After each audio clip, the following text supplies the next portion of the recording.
Hello everyone! Ito po ang Mayon Volcano dito sa Albay. Kinuha ko po ito kaninang umaga. Papasok kami sa school. So, ayan po ang liwa-liwanag niya. At wala na siyang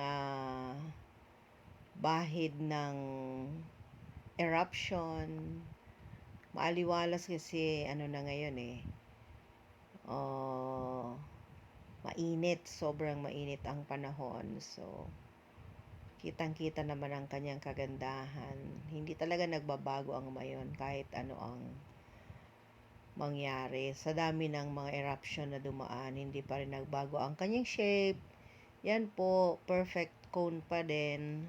Dito po ito sa Kamalig, from sentro ng Kamalig, papasok ng sa Lugan. Diyan po, kitang-kita talaga yung Mayon. So, everyday, dinadaan na namin yan. Iba-iba ang mukha niya araw-araw. So, itong pinapakita ko po sa inyo ngayon, maganda siya. May konting ulap, pero kitang-kita ang kanyang shape. Ito naman po, sa ibang araw naman namin kuha yan. So, makikita nyo, same location po, pero iba naman ang itsura ng Mayon. Ganyan lang talaga siya araw-araw. So, salamat po sa panonood. Sana po nag-enjoy kayo.